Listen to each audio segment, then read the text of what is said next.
우리 함께 사도신경으로 신앙 고백하시겠습니다. 나는 전능하신 아버지 하나님 전지의 창조주를 믿습니다. 나는 그의 유일하신 아들 우리 주 예수 그리스도를 믿습니다. 그는 성령으로 잉태되어 동정녀 마리아에게서 나시고 본교 빌라도에게 고난을 받아 십자가에 못 박혀 죽으시고 장사된 지 사흘 만에 죽은 자 가운데서 다시 살아나셨으며 하늘에 오르시어 전능하신 아버지 하나님 우편에 앉아 계시다가 거기로부터 살아있는 자와 죽은 자를 심판하러 오십니다. 나는 성령을 믿으며 거룩한 공교회와 성도의 교제와 죄를 용서받는 것과 몸의 부활과 영생을 믿습니다. 아멘. 우리 함께 찬송가 79장 주 하나님 지으신 모든 세계 우리 함께 찬송하도록 하겠습니다. 찬송가 79장입니다. 79장.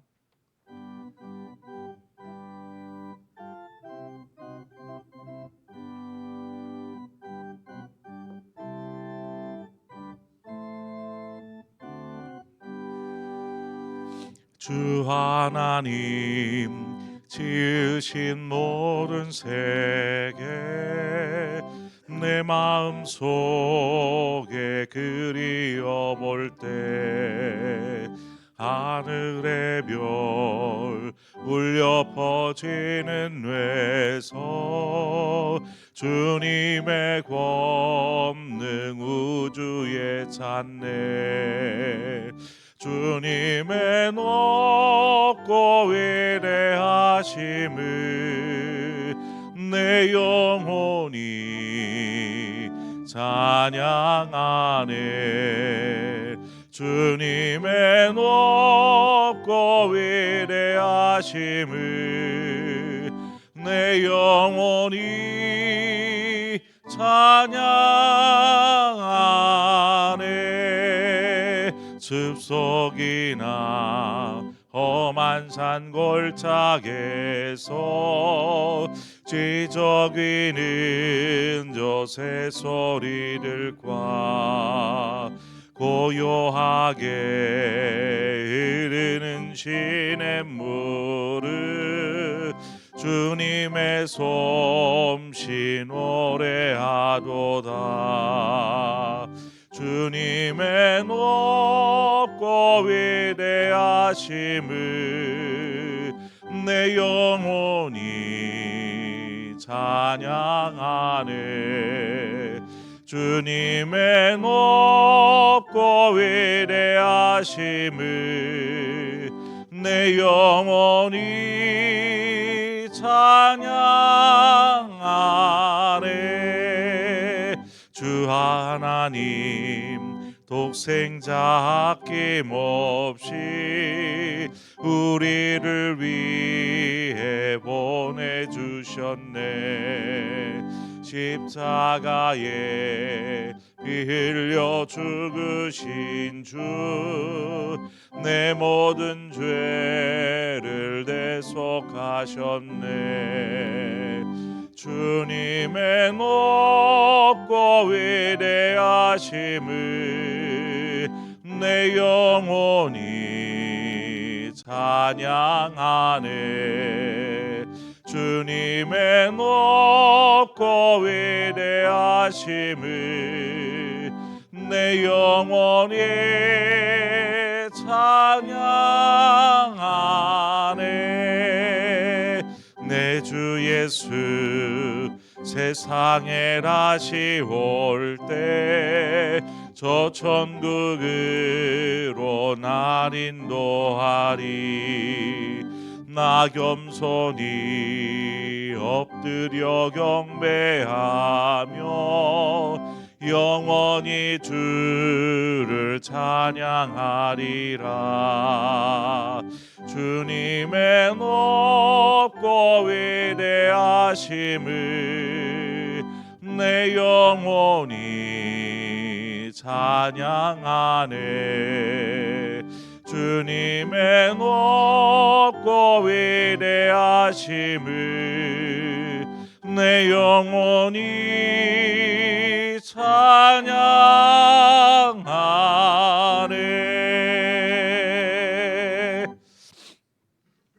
하나님 말씀 보겠습니다.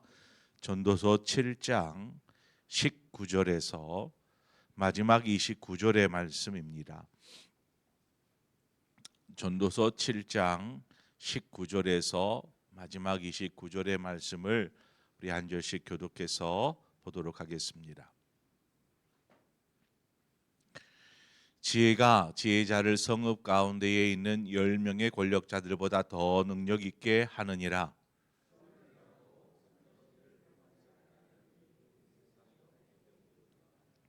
또한 사람들이 하는 모든 말에 내 마음을 두지 말라. 그리하면 네 종이 너를 저주하는 것을 듣지 아니하리라.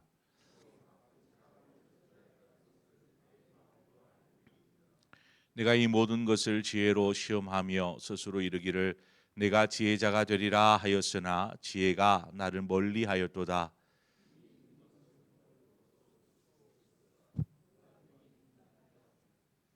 내가 돌이켜 전심으로 지혜와 명철을 살피고 연구하여 악한 것이 얼마나 어리석은 것이요 어리석은 것이 얼마나 미친 것인 줄을 알고자 하였더니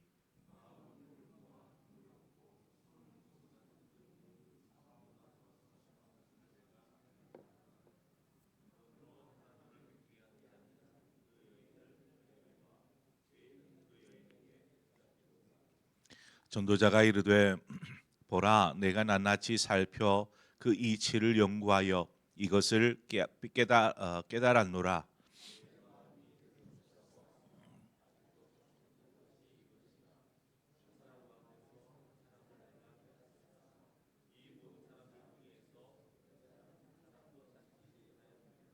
함께 읽습니다.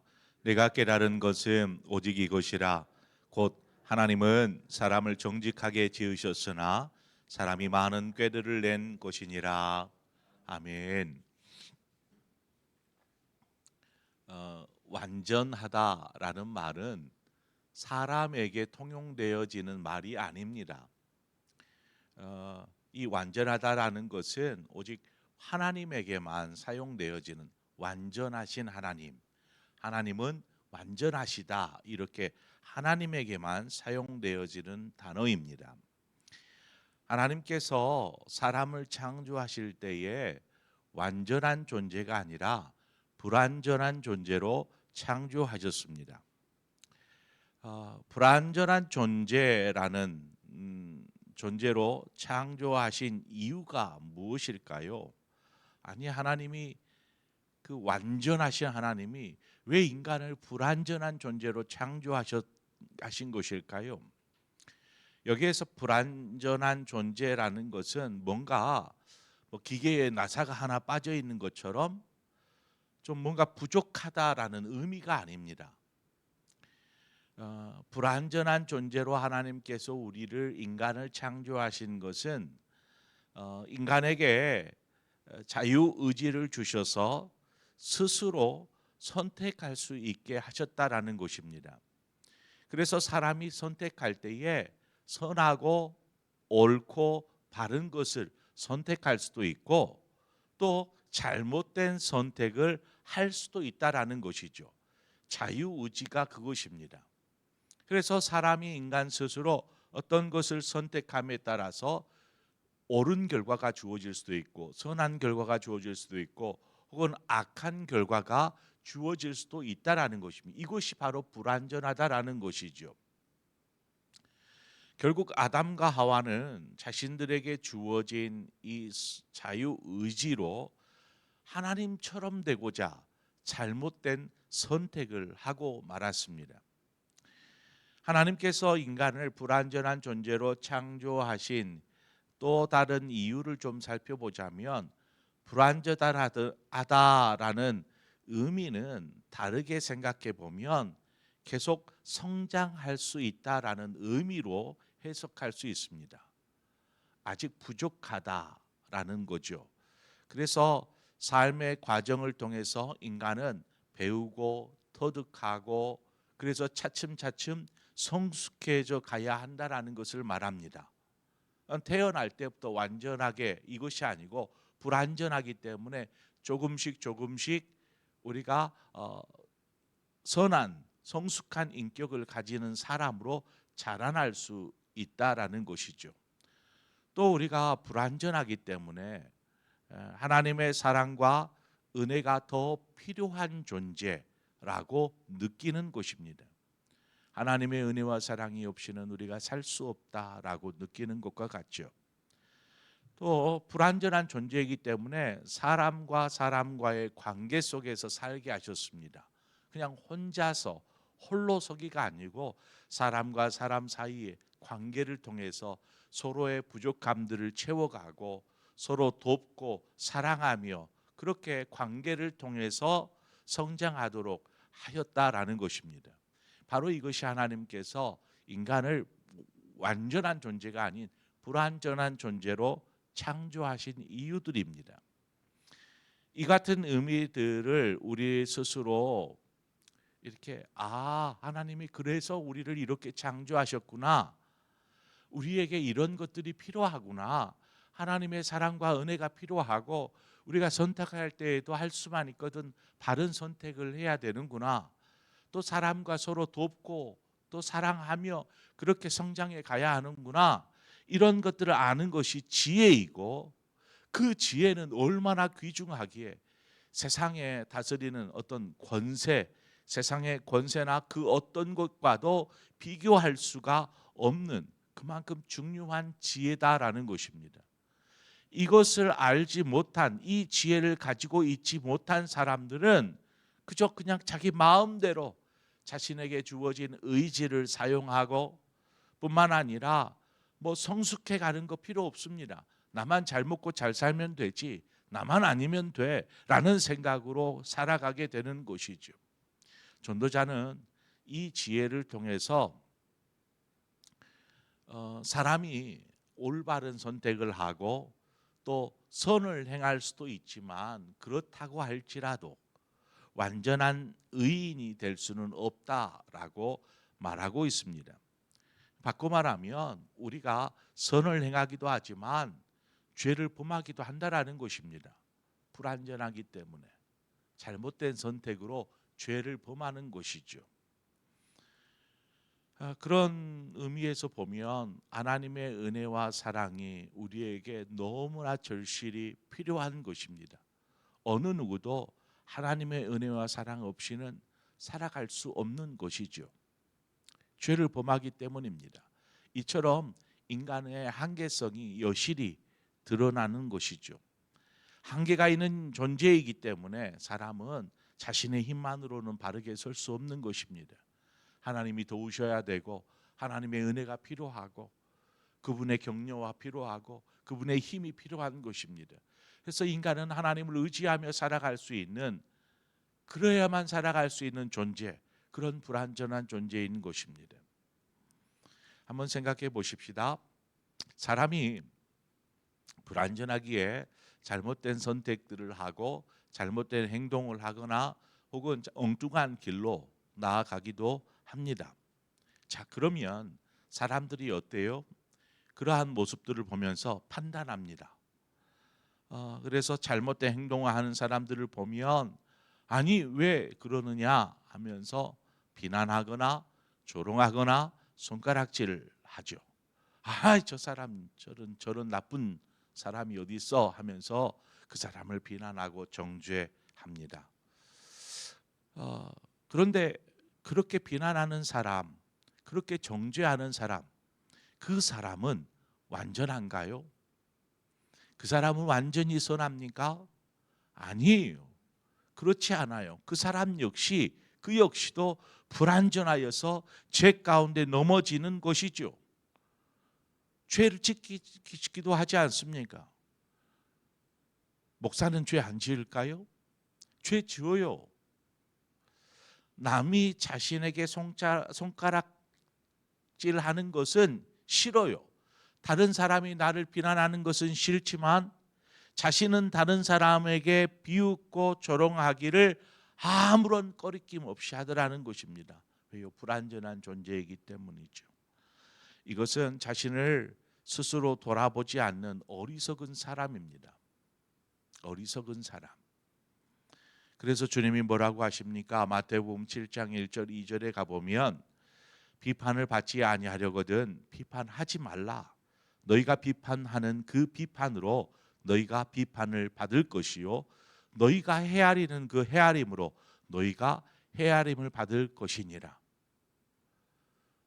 그렇잖아요. 다른 사람이 잘못했으면 막 뭐라고 할 때 자신이 잘못하면 다른 사람이 막 뭐라고 하는 소리를 들을 수밖에 없는 것이죠.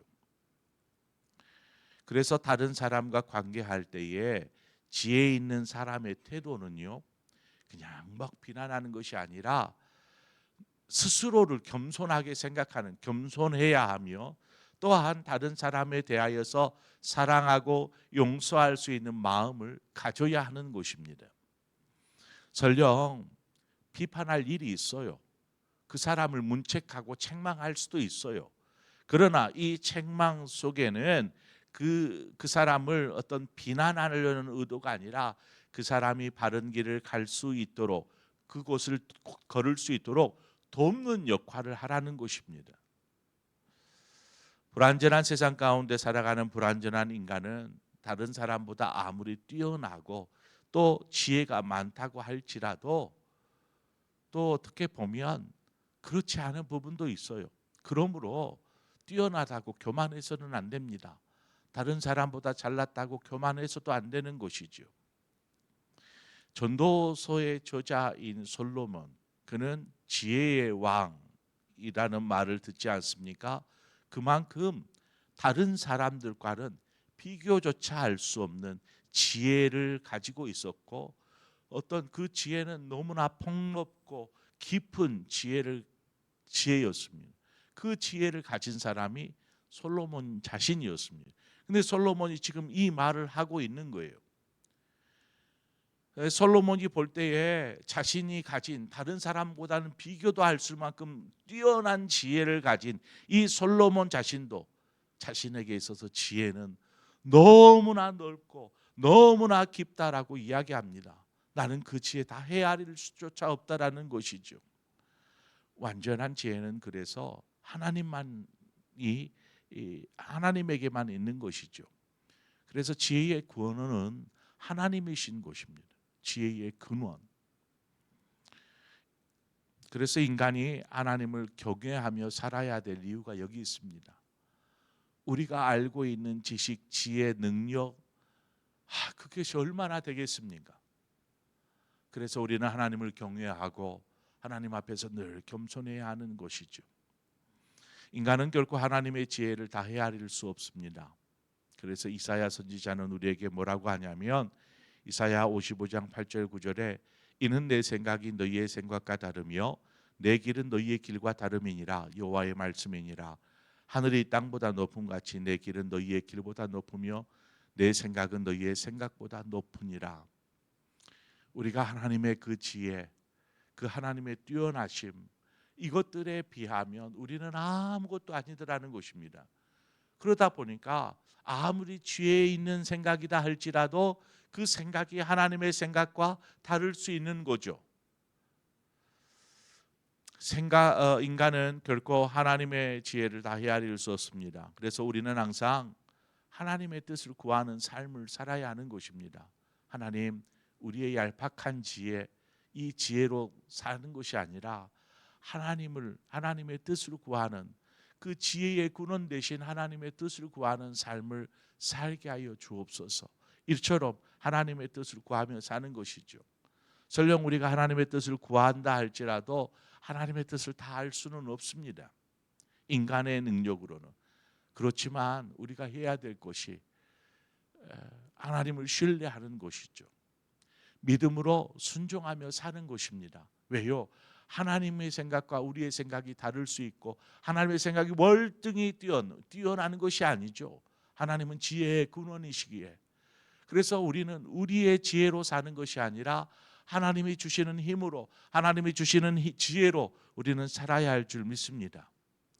그러니까 우리는 그냥 순종해야 해요. 하나님의 뜻 앞에 순종해야 돼요.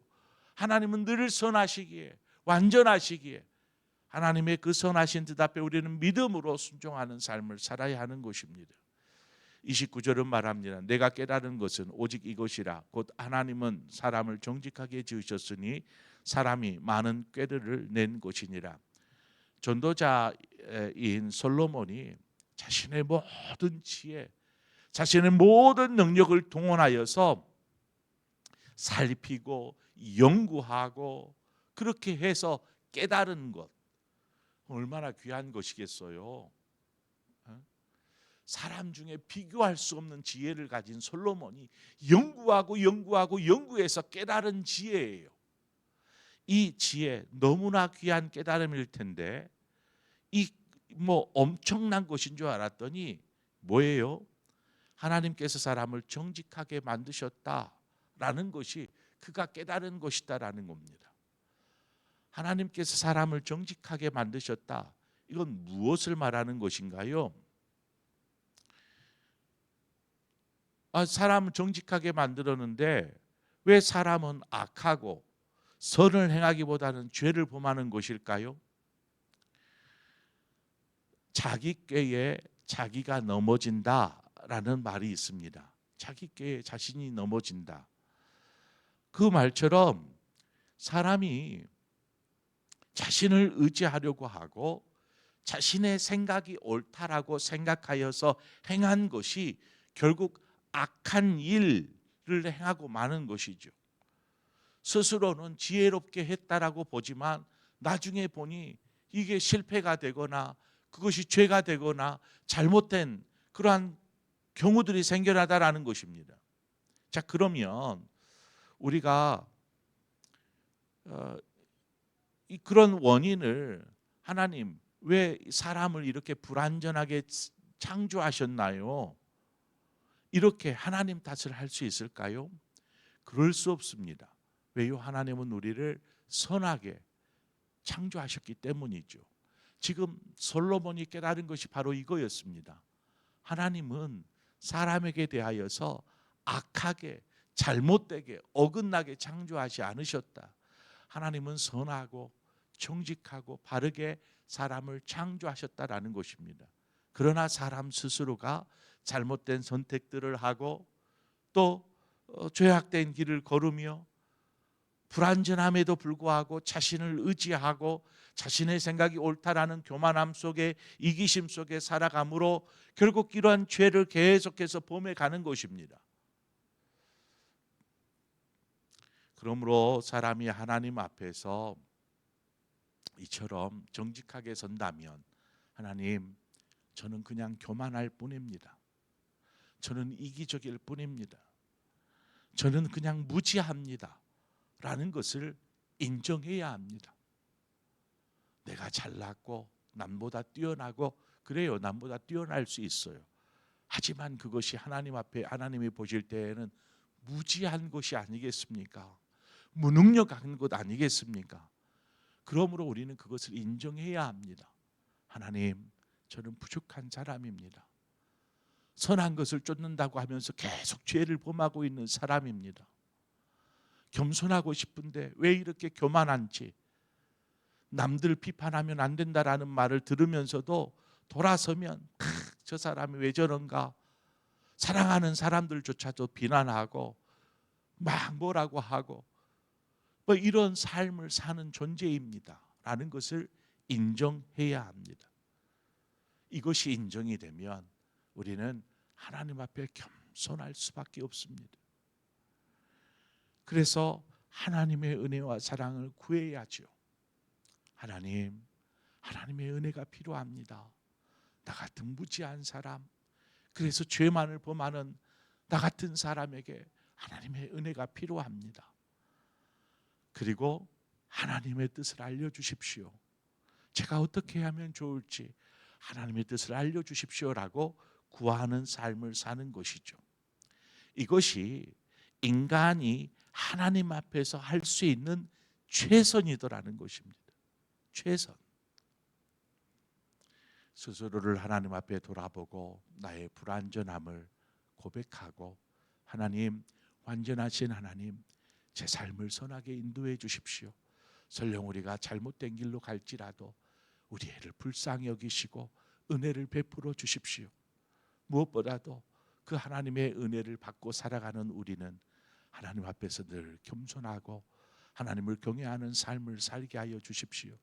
무엇보다도 다른 사람을 대할 때에도 우리가 받은 은혜가 사랑이 있잖아요. 그 사랑과 은혜로 남이 좀 잘못하고 그럴지라도 좀 이해해 줄 줄 알고 용서해 줄 줄 알고 사랑해 줄 줄 알고 또 그를 지혜롭게 바르게 인도할 수 있는 그런 성숙한 사람 되게 해 주십시오. 이러한 마음으로 살아가는 것입니다. 오늘 그것을 솔로몬이 깨달은 지혜라 이렇게 말하고 있는 것입니다. 내가 깨달은 것이 이것이다. 바로 이 지혜를 가지고 오늘 말씀을 생각하면서 우리가 오늘을 살기를 원합니다. 당장 우리의 눈에 다른 사람이 보이기 시작할 것입니다. 다른 사람이 잘못하는 모습들이 보이기 시작할 것입니다. 또 우리 스스로 하나님 앞에 잘못한 것들이 보이기 시작할 것입니다. 그럴 때마다 오늘 이 말씀을 생각하십시오. 나의 연약함, 불완전함. 그렇지만 하나님의 은혜를 의지하여서 바르게 살기 위해 하나님의 뜻을 구하고 그렇게 믿음 안에 순종하며 사는 저와 여러분의 삶이 되어지기를 축원합니다.